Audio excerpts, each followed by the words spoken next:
So this chapter talked about teaching the bow hold, techniques to do that, and teaching different strokes like détaché, martelé, staccato,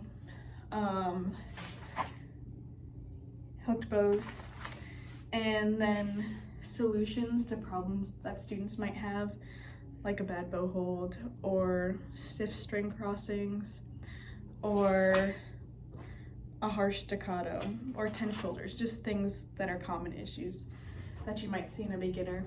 So for violins and violas, having them drape their fingers over the bow like this so they can feel the weight of their fingers on the bow, and having them have a relaxed wrist like this.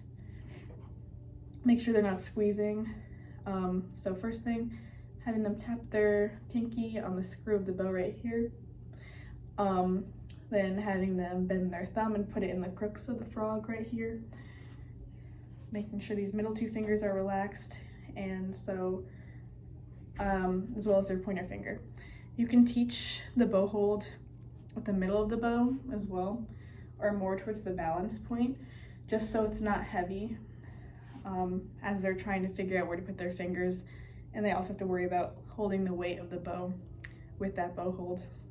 You can also do this with a pencil or a straw, just to help them not have to hold the whole weight of the bow while they're learning the bow hold. And then for cellos and basses, draping their fingers over again like so, having their pinky hang over like this, and then bending their thumb as well.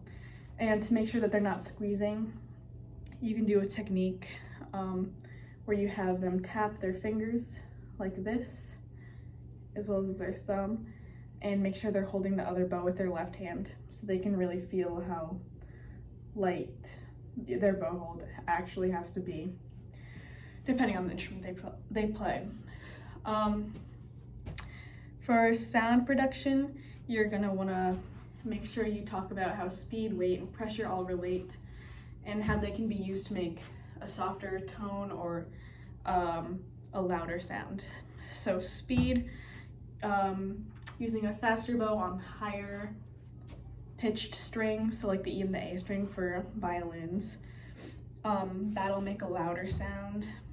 If you use more pressure, that's gonna make a louder sound. If you use less pressure, it's gonna make a softer sound. Closer to the bridge, it'll be louder. Closer to the fingerboard, it'll be softer. Slower bow is less sound, more bow is more sound.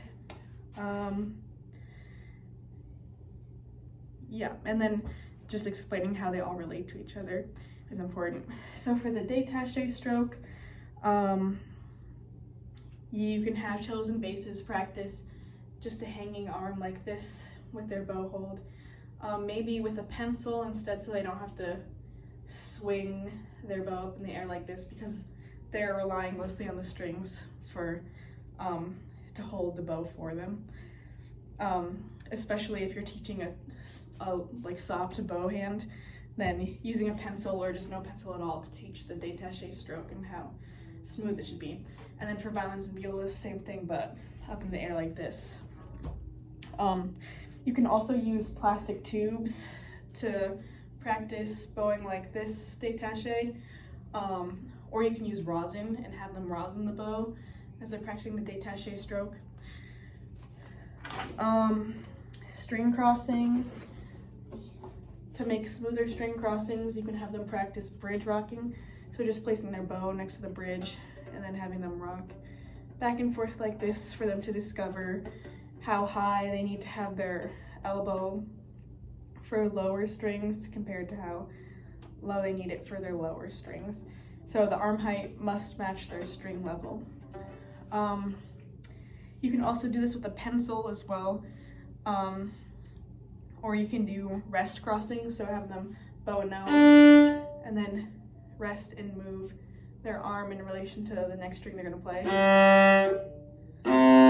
like so.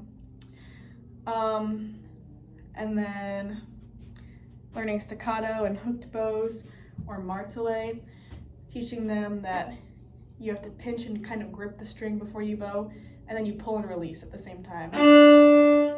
Pinch and grip, and push and release.